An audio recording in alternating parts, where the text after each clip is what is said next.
পৰীক্ষিতে যিহেতু প্ৰশ্ন কৰিছিল শুকদেৱক, বোলে হে গুৰুদেৱ, প্ৰভু ভগৱন্তৰ জন্ম কৰ্ম লীলা সমস্তৰ বিষয়ে ক'ব লাগে, কেনেকৈনো কংস তেওঁৰ মোমাইক কংসক বধ কৰিলে, পিতৃগৃহ এৰি কেনেকৈনো গকুল পাইছিলগৈ, মানুহৰ শৰীৰটো ধাৰণ কৰি মনুষ্য অৱতাৰ ধাৰণ কৰি কিমান সময় তেওঁ বিঞ্চি বংশত থাকি এই ধৰাধামত থাকিল, কিমানগৰাকী ভাৰ্যা তেওঁ বিয়া কৰালে, তেওঁ সংসাৰ কেনেধৰণে আগবাঢ়িল, এই সমস্ত কথাখিনি কৃপা হ'ব লাগে। এনেধৰণে যেতিয়া গুৰু শুকদেৱৰ চৰণত ৰজা পৰীক্ষিতে প্ৰাৰ্থনা জনালে, তেতিয়া শুকমুনিয়ে তেওঁৰ প্ৰশ্নকেইটা এটি এটিকৈ উত্তৰ দিবলৈ আৰম্ভ কৰিছে। লাষ্টত এটি কথা ক'লে এই ছেদত, যে হৰি কথা অমৃত পিয়ন্তে তজু মুখে, নাহি ক্ষুধা তৃষ্ণা নবাধয় একো দুখে। যে পৰীক্ষিতৰ এনেকুৱা এটা অৱস্থা আহি পৰিল যে তেওঁ হৰি কথা শুনোতে শুনোতে শুনোতে শুনোতে দুখ ভাগৰ ক্লেশ একো নাইকিয়া হ'ল। তেওঁ একান্ত মনে হৰিক হৃদয়ত ধ্যান কৰি প্ৰভু ভগৱন্তৰ গুণ নাম শ্ৰৱণ কৰি আছে। এতিয়া তেওঁ সেই ধৈৰ্য বীৰ্য শৌৰ্যখিনি ক'ৰ পৰা আহিলে বাৰু, নহয়নে? এই কথাটো কিন্তু অকণমান আলোচনা কৰাৰ প্ৰয়োজন আছে। এতিয়া আমাৰ সন্তসকলে বা ভকতসকলে কয়, বা আমিও কেতিয়াবা বেকত কৰা হয় কথাটো, যে কথাটো এনেধৰণৰ, বোলে পৰীক্ষিতে 7 দিন 7 ৰাতি ভাগৱত শুনি পৰম ধামলৈ গতি কৰিলে, ভগৱন্তৰ ধামলৈ গতি কৰিলে।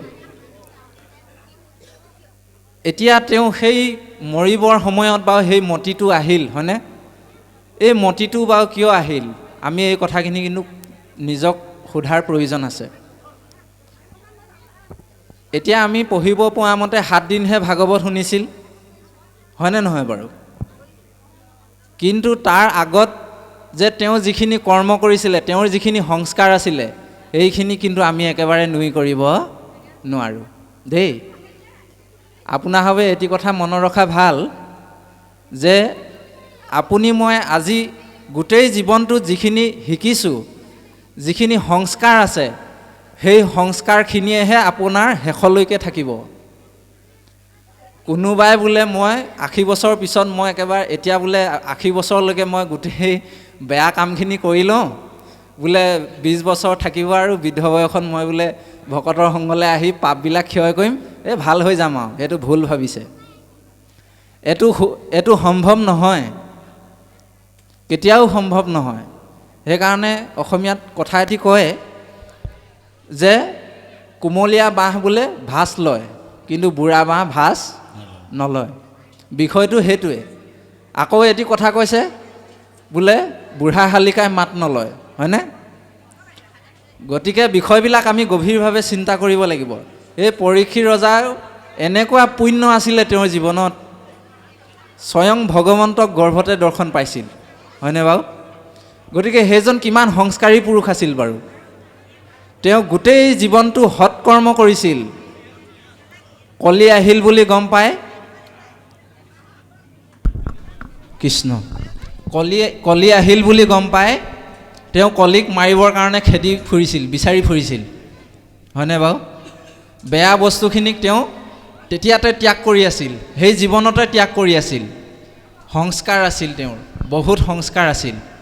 সেই সংস্কাৰৰ কাৰণে তেওঁ মৰিবৰ সময়ত বেলেগলৈ চিন্তা ধাৰণা যোৱা নাই।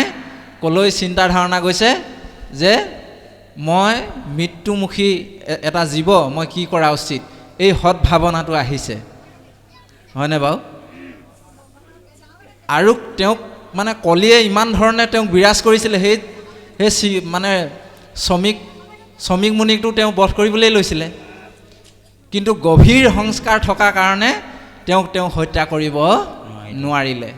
সেইকাৰণে আমিও যদি এনেধৰণে গভীৰ সংস্কাৰৰ মাজেদি, সৎসংগ ভকতৰ মাজেদি যদি জীৱনটো আগুৱাই নিওঁ, আপোনাৰ মোৰ হাতকেইখন কিন্তু ওপৰলৈ দাং নাখায়, কেতিয়াও দাং নাখায়। আপোনাৰ হবে নিজক এইটো পৰীক্ষা কৰি চাব। যোনে যিমান যি কৈ থাকিলেও আপোনাৰ মোৰ হাতখন কিন্তু আগলৈ এনেকৈ কিন্তু দাং খাই নাহে। এয়া সংস্কাৰ, গভীৰ সংস্কাৰ। সেইকাৰণে আমি এনেধৰণে আলোচনা কৰাৰ প্ৰয়োজন আছে যে সেই পৰীক্ষিত ৰজাই গোটেই জীৱনটোৰ দ্বাৰা যিখিনি সংস্কাৰ আছিলে, সেই সংস্কাৰ আৰু পুণ্যৰ দ্বাৰা তেওঁ সেই সময়ত ধৈৰ্য, বীৰ্য আৰু মানে ধীতি গুণৰ দ্বাৰা তেওঁ 7 দিন 7 ৰাতি কণ্টিনিউৱাছলি তেওঁ ভাগৱত শুনি শ্ৰৱণ কীৰ্তন কৰিব পাৰিলে। সেইকাৰণে মহাত্মা গান্ধীয়ে এটা কথা কৈছে, the future depends on what you do today. আপুনি আজি কি কৰি আছে সেই কৰ্মটো ভৱিষ্যত নিৰ্ধাৰণ কৰে দেই। আপুনি আজি মই যদি বেয়া আচৰণ কৰি আছোঁ, সেইটো মৰিব সময়ত যদি এৰিম বুলি ভাবিছে, সেইটো ভুল কথা।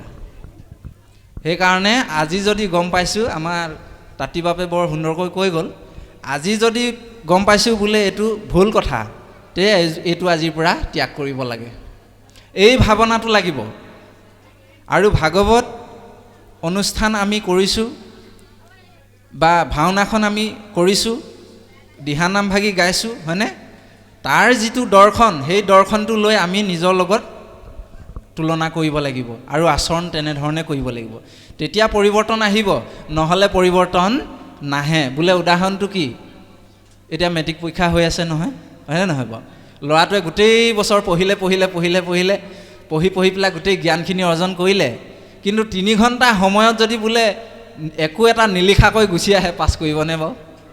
কেতিয়াও পাছ নকৰে।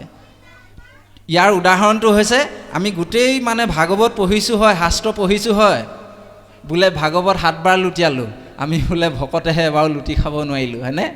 এই ধৰণৰ যদি হয়, তেতিয়াহ'লে কিন্তু আমাৰ নহ'ব। গতিকে আজি যদি এইটো বস্তু গম পাইছোঁ, আজি ইয়াতে ত্যাগ কৰিব লাগিব। এই পৰীক্ষিতেও সেইটোৱে কৰিছিল।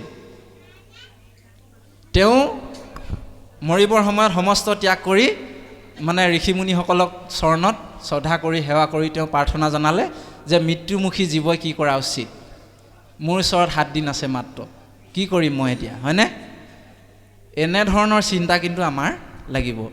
ইয়াতে বৰ সুন্দৰকৈ কথা কৈছে। তাৰপিছত সেই পৰীক্ষিতৰ কথাকেইটা শুনি শুকদেৱে আৰম্ভ কৰিছে যে হে পৰীক্ষিত ৰাজা, তুমি ধন্য ধন্য পৰীক্ষিত, মাধৱৰ কথাত তোমাৰ চিত্তটো একান্ত হৈছে বুলি কৈছে।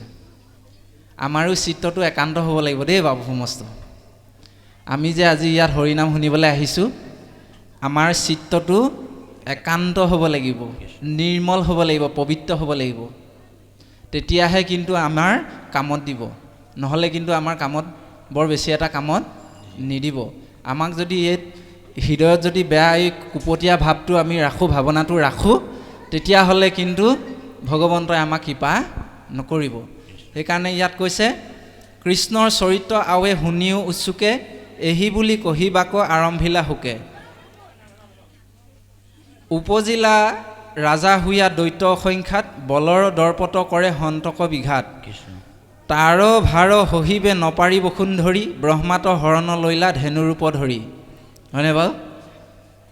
এই অকণমান বিৰতিৰ সময়তে আমি বাপৰ লগত দুটিমান কথা আলোচনা কৰিলোঁ। তেখেতে এটি কথা কৈছে যে প্ৰতিখন ভাওনাতে ভগৱন্ত কৃষ্ণ যেতিয়া ওলায়, তাত এটি কথা কয়, হয়নে বাৰু? প্ৰতিখন ভাওনাতে কয়, আপোনাৰভাৱে লক্ষ্য কৰিবচোন। যেতিয়াই এই পৃথিৱীত ধৰ্মৰ গ্লানি হয়, অধৰ্মৰ প্ৰাদুৰ্ভাৱ বেছি হয়, তেতিয়াই মই সন্তসকলক উদ্ধাৰৰ কাৰণে, ধৰাধামক উদ্ধাৰৰ কাৰণে যুগে যুগে অৱতাৰ লওঁ। যদা যদা হি ধৰ্মস্য গ্লানি ভৱতি ভাৰত। গতিকে ইয়াতে কৈছে যে সেই মানে পৰীক্ষিত ৰাজা, তুমি শুনা, যেতিয়া এই পৃথিৱীখন অধৰ্মই বিৰাজ কৰিছিলে, দৈত্য অসুৰবিলাক বাঢ়িবলৈ আৰম্ভ কৰিছিলে, তেতিয়াই প্ৰভু ভগৱন্তই প্ৰতিটো মুহূৰ্ততে তেওঁ কি কৰে, ভকতক ৰক্ষাৰ উদ্দেশ্যে, সন্তসকলক উদ্ধাৰৰ হেতু তেওঁ অৱতাৰ ধাৰণ কৰে। অৱ মানে হৰি, তাৰ মানে ধাৰণ কৰা, অৰ্থাৎ ভকতক উদ্দেশ্য ৰক্ষাৰ হেতু তেওঁ বিভিন্ন সময়ত বিভিন্ন ধৰণে ৰূপ ধাৰণ কৰিছে, শৰীৰ ধাৰণ কৰিছে, হয়নে বাৰু? ব্ৰহ্মা কৈছে এইটো কথা, স্বভাৱতে অজময় জন্ম নাহি যাৰ, ভকতৰ ইচ্ছাই মই ধৰো অৱতাৰ। ভকতৰ ইচ্ছা ৰাখিবৰ কাৰণে কেতিয়াবা মই মাছো হৈছোঁ, কেতিয়াবা কাছও হৈছোঁ, কেতিয়াবা অৰ্ধমানৱ অৰ্ধ সিংহও হৈছোঁ, হয়নে বাৰু? ইত্যাদি ইত্যাদি। গতিকে সেইকাৰণে ইয়াত কৈছে সুন্দৰকৈ, এই সমস্তখিনি যেতিয়া পৃথিৱীত অসুৰ দৈত্যবিলাক বাঢ়িলে, বসুন্ধৰী সহিতে সমস্ত দেৱগণ কি হ'ল, এই অসুৰবিলাকৰ উৎপাতত থাকিব নোৱাৰি মানে ব্ৰহ্মাত গৈ পেলাই শৰণ ল'লেগৈ। তাৰপিছত ক'লে, তনু ভৈল ক্ষীণ পিৰিলেক গুৰু ভাৰে, তিন্তি আছে মুখআতি লোটকৰ ধাৰে, হুমাহুমি কানন্ত মনত মহাৰ আগে, নিবেদিলা দুখ হবে বিধাতাৰ আগে। তেওঁলোক সমস্তখিনি শ্ৰীহীন হৈ পৰিল, তেওঁলোকৰ কোনো ধৰণৰ মানে মুখত হাঁহি নাই, আনন্দ নাই।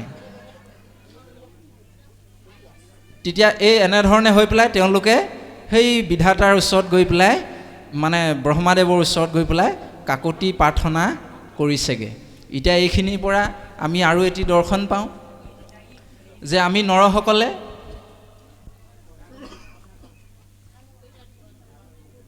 আমি মানে কৈহে আছোঁ বোলে হৰি কথা সদায় শ্ৰৱণ কীৰ্তন কৰিব লাগে, হয়নে বাৰু?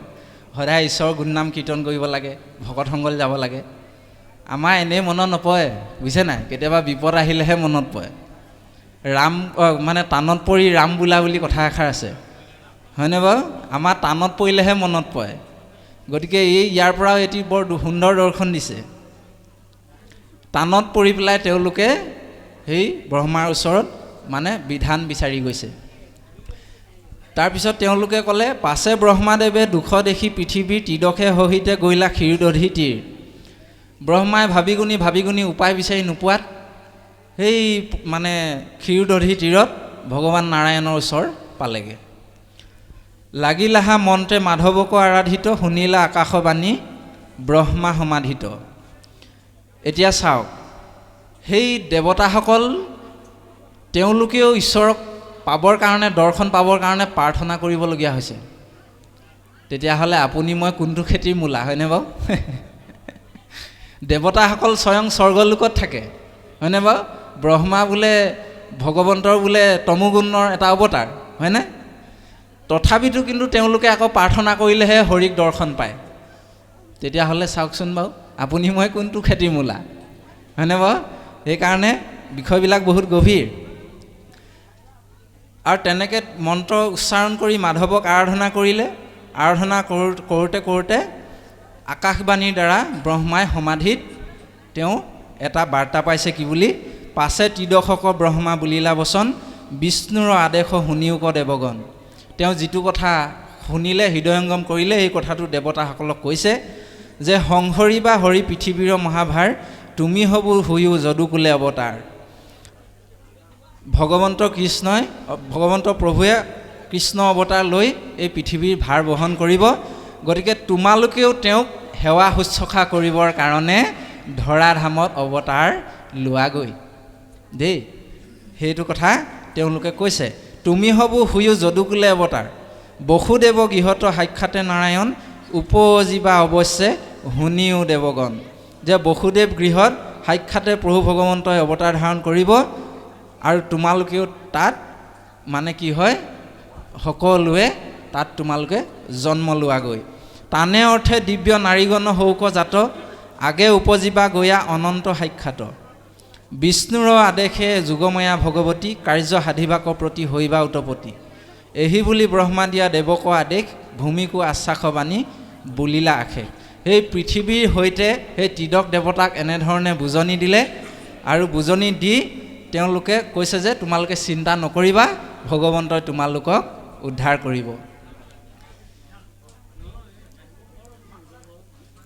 তাৰপিছত এনেধৰণে কৈ সেই ব্ৰহ্মাই কি কৰিলে, নিজৰ থানলৈ গতি কৰিলে। আৰু তাৰপিছত শুকদেৱে মানে পুনৰ পৰীক্ষিত কৈছে, শুনিও ক যেন কথা ভৈল তাত পৰ বুলি কৈছে। এতিয়া এই কাহিনীখিনি কাহিনীৰ দৰ্শনবিলাক আমাক সকলোলৈ দিছে। আপোনা হওক আমালৈ সকলোকে এই কাহিনীৰ দৰ্শনবিলাক সুন্দৰকৈ দিছে। গতিকে এই কাহিনীৰ দ্বাৰা যিখিনি কথা ওলাইছে সেইখিনি কিন্তু আমি আধ্যাত্মিকতাৰ মাজলৈ আনিব লাগিব আৰু নিজৰ লগত ইয়াক অনুধাৱন কৰিব লাগিব। ইয়াতে কৈছে, বৰ সুন্দৰ কথা এটি ক'লে যে প্ৰভু ভগৱন্তই ধৰাধাম আৰু ভকতসকলক উদ্ধাৰ কৰিবৰ কাৰণে পৃথিৱীলৈ আহিব।